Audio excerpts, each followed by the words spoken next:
La asignación de un procesador dedicado, ¿verdad?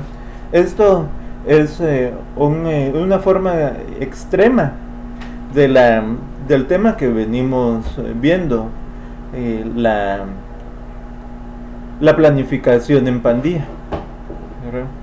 Entonces, la asignación de procesador dedicado, ¿verdad?, como su nombre lo dice, es dedicar un grupo de procesadores a una aplicación durante toda la duración de esa aplicación. Y esto es no solo para una aplicación, sino para varias, ¿verdad? Esto es cuando se planifica una aplicación dada, cada uno de sus hilos se asigna a un procesador que permite dedicarlo al hilo hasta que la aplicación concluye, ¿verdad? Entonces, este enfoque, ¿verdad?, puede parecer, como dice acá, un desperdicio extremo del tiempo del procesador. Entonces, si un hilo de una aplicación se bloquea esperando por una entrada o salida o por sincronización con otro hilo, entonces el procesador de ese hilo quedaría ocioso. Pero, y no habría, otro argumento en contra es que no habría multiprogramación de los procesadores, ¿verdad? Pero en un sistema, ¿verdad?, altamente paralelo, ¿verdad?, con decenas o cientos de procesadores, cada uno de los cuales representa una pequeña fracción del coste del sistema. Entonces, esa utilización del procesador, ese procesador ocioso, deja de ser tan importante, ¿verdad?, a la medida que aumentan el número de CPUs. Ya tenemos, por ejemplo, el procesador Ryzen, el AMD Ryzen Thread Killer, que tiene 32 núcleos reales de doble hilo. O sea que tenemos 64 procesadores lógicos. Entonces, con un procesador de ese tipo, tener uno o dos ociosos no tiene tanta significancia, ¿verdad? No tiene tanto impacto, ¿verdad? Entonces, y si tenemos clusters, eso ni siquiera es perceptible, ¿verdad? Entonces, la asignación de un procesador dedicado también evita totalmente el cambio de proceso durante la vida de un programa, ¿verdad? Entonces, el hecho de que un programa no cambie de procesador a la larga hace que la velocidad del programa global mejore. Okay. Otro enfoque, ¿verdad?, que era el último de los tres, es la planificación dinámica, ¿verdad? Y esa es la que más se utiliza, ¿verdad? La planificación dinámica en algunos casos se le conoce también como la predictiva o la probabilística, ¿verdad? Entonces, como dice acá, ¿verdad?, para algunas aplicaciones es posible proporcionar en el lenguaje o en el sistema herramientas que permitan que el número de hilos de proceso pueda ser alterado dinámicamente, ¿verdad? Esto permitiría que el sistema operativo ajuste la carga para mejorar la utilización. Entonces, no tenemos una distribución determinista o una distribución fija de carga, sino que esta va a ir variando dependiendo las demandas de procesamiento del momento, ¿verdad? Entonces aquí vemos este caso, ¿verdad? Que cuando un trabajo solicita uno o más procesadores, ¿verdad? O bien cuando el trabajo llega por primera vez o porque sus requisitos cambian, si hay procesadores ociosos, utilizarlos para satisfacer la solicitud. Si, en otro caso, o sea, si no hay procesadores ociosos y si el trabajo que realiza la solicitud acaba de llegar, ubicarlo en un único procesador, quitándoselo a cualquier trabajo que actualmente tenga más de un procesador. O sea, esto es algo dinámico. Un proceso nuevo va a tener prioridad sobre procesos que tengan más de algún hilo de ejecución ocupando algún proceso. Entonces pues tengo el proceso X que tiene tiene 3 hilos y cada hilo en una CPU diferente, en la CPU 2, en la CPU 3 y en la CPU 4. Y viene el proceso Z, y ese proceso pues tiene un hilo de ejecución únicamente. Entonces, ¿qué es lo que pasaría? Que al proceso 3 se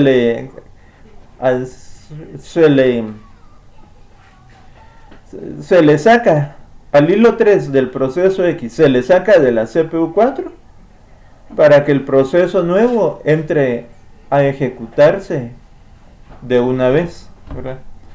Entonces, hay otro tercer caso, ¿verdad?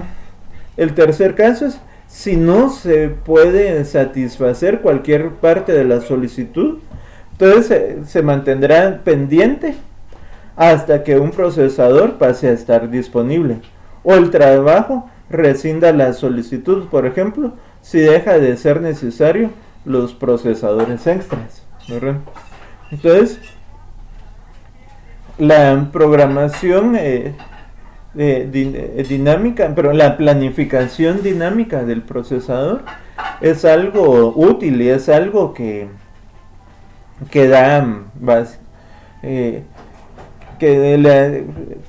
permite que los procesadores se utilicen actualmente.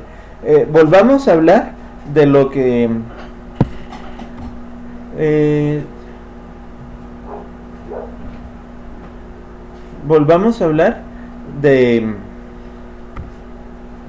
voy a limpiar la pantalla mejor para hablar aquí.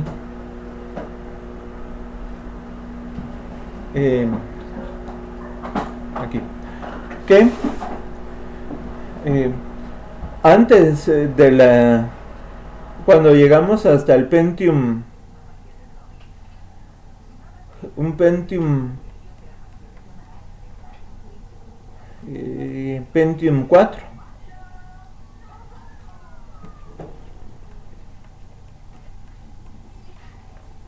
cuando tenemos un Pentium 4 que llegamos a tener hasta 3.6 GHz. Entonces, ¿qué es lo que teníamos? Era y creo que habían unos de hasta 4.1. Creo que existían esos de 4.1 GHz. Entonces, esos procesadores de 4.1 GHz, lo que hacían era, los procesadores siempre van a estar ociosos, siempre. Entonces, ¿qué vamos a hacer? A ponerle turbo. Vamos a poner los procesadores a que corran lo más rápido que se pueda. Así compensamos ocio por velocidad. Entonces, aunque estén libres los procesadores, lo poquito que hagan lo van a hacer demasiado rápido. Entonces, hubo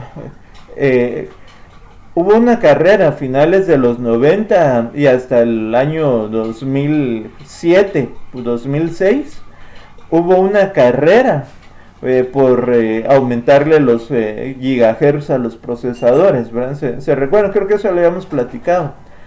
Pero de pronto salieron cuando se terminaron los Pentiums, vinieron los Core.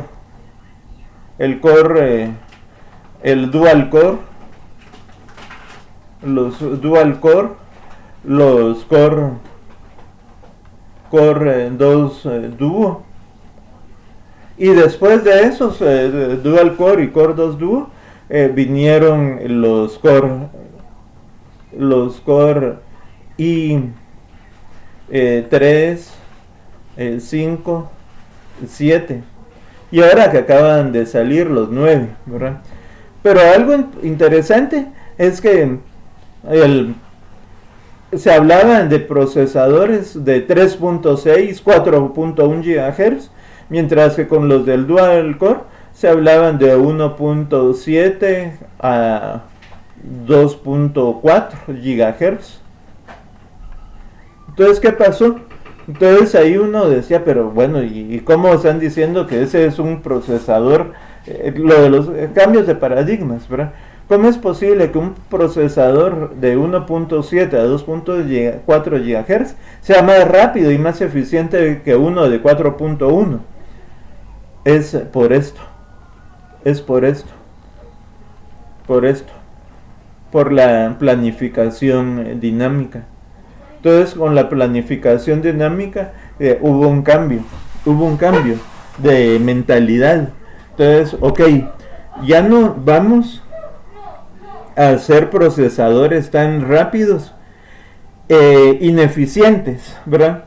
Ya no vamos a hacer procesadores tan rápidos, pero que igual estén la mayor parte del tiempo durmiendo.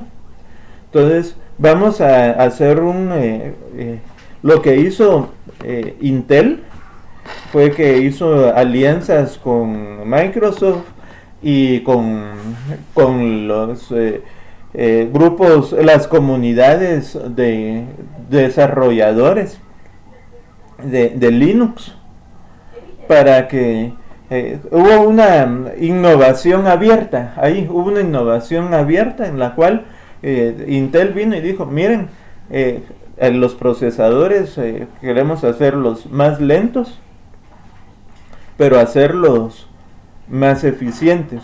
O sea, lo que queremos es hacer procesadores que que tengan más porcentaje de ocupación. ¿Y cómo es eso posible? Pues miren, existe la planificación dinámica. Con la planificación dinámica ya no vamos a tener una planificación estática, sino que vamos a asignar mejor los procesos a los CPUs para que los tiempos de ocio que tienen los procesadores se reduzcan, ¿verdad? Entonces, eso es lo que se dio del cambio. Ahora hay, por ejemplo, los Core i7, el Core i7 de la familia H, corren a 3.6 GHz, es lo mismo que esto, pero entonces aquí es algo más, ¿verdad? O sea, ¿qué pasa si tengo un procesador súper rápido, pero eficiente?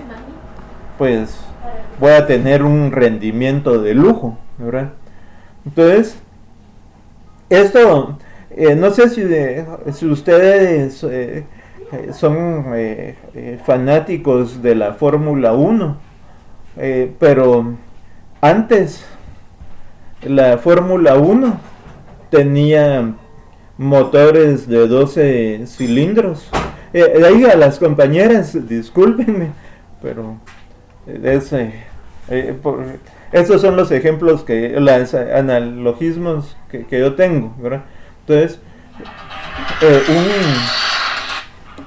un procesador de 12, un motor de 12 cilindros y 4.8 litros, ¿verdad?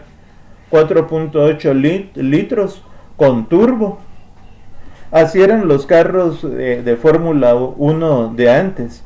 Ahora los motores de Fórmula 1 actuales son bueno, sí siguen siendo de 12 cilindros.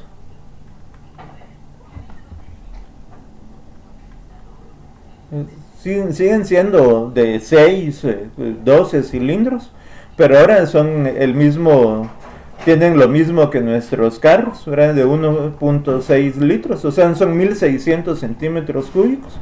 Pero ¿qué es lo que tienen ahora los motores que son tan rápidos como los de antes? Que son híbridos. Los motores de ahora son híbridos, ¿verdad? Entonces con eso se logra, con menos consumo de gasolina, se logra más rendimiento que antes. Entonces esa es la analogía la comparación que hago, ¿verdad? De los procesadores con la Fórmula 1. Entonces los motores ahora son más pequeños, pero como son híbridos, entonces acuérdense, los motores eléctricos tienen más torque, tienen más potencia que un motor de combustión interna. Entonces cuando se combinan las dos tecnologías, wow, sí se logra bastante. Es lo mismo acá. Entonces acá se hacen procesadores más pequeños, más lentos, pero más eficientes, ¿verdad? Entonces vamos a hablar, ¿verdad? Bueno, nos falta este otro punto. ¿Verdad? Entonces, cuando se libere, ¿verdad?, uno o más procesadores, ¿verdad?, que incluyendo, ¿verdad?, la terminación de un trabajo, entonces la planificación dinámica examina la cola actual de solicitudes de procesador no satisfechas, asigna un único procesador a cada trabajo en la lista que no tenga actualmente procesadores, por ejemplo a todos los recién llegados en espera. Luego los vuelve a examinar la lista, volviendo a asignar el resto de procesadores, siguiendo la estrategia, ¿verdad?, de primero en entrar, primero en salir, ¿verdad? Aquí está esa es de salir, ¿verdad? Sería first input, first output, ¿verdad? Entonces, pero sí es la estrategia PEPS, ¿verdad?